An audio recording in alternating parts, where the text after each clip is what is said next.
Hi guys, I'm Teddy, and today I'm going to show you how to borrow on Notional. So here we are on the Notional homepage. We can see the available borrow rates right here. To get some more detail and complete our transaction, we can navigate to the borrow page from the toolbar. Now that we're on the borrow page, we need to choose which currency we want to borrow. Let's choose DAI. Once we've chosen DAI, we need to choose which maturity we want to borrow from.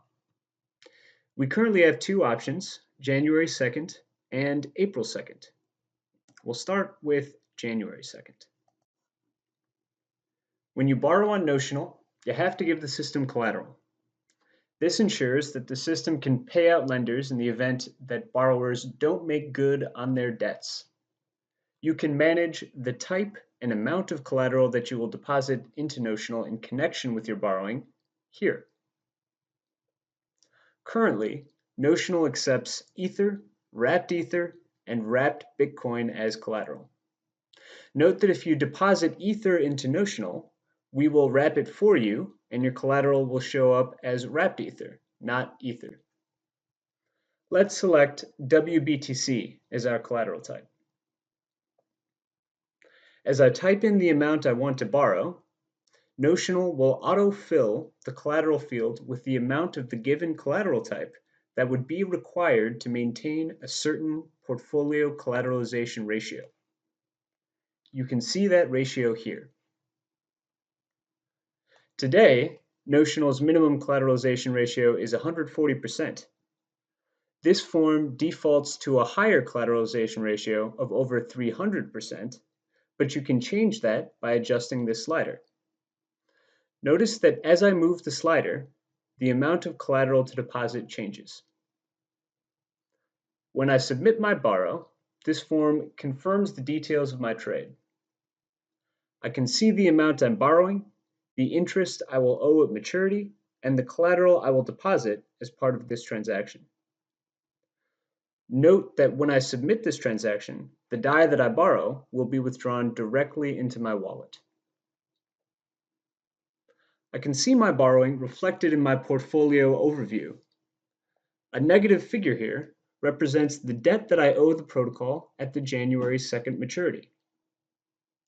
When I scroll down to the collateral overview, I can see both my DAI debt as well as my WBTC collateral. This net available column represents the net collateral value in each currency. Because I have a debt in DAI, the DAI net available figure is negative. The right-hand column shows the net available figure denominated in DAI.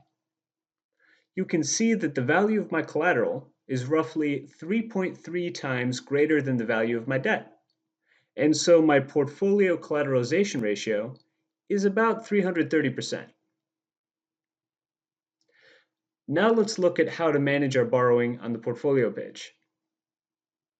Here we have our cash balances in the different currencies. And if we scroll down, we can see the assets in our portfolio. This is our loan. We can see all the details related to this loan along the top here, as well as our transaction history for this maturity down here.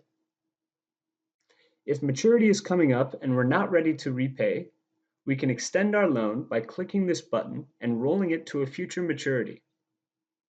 Or if we want to close out our loan prior to maturity, we can repay early at the prevailing market rate.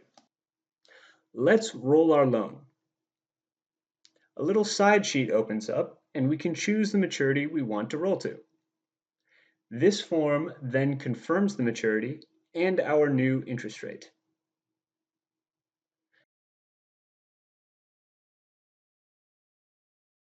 Back down in our portfolio, we can see that our January loan disappeared and we now have an April loan in its place.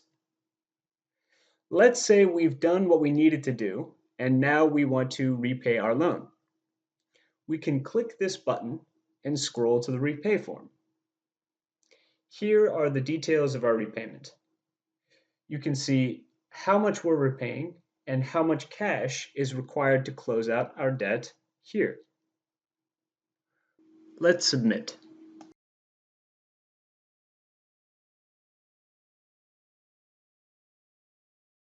Okay, that does it. We've cleaned out our portfolio.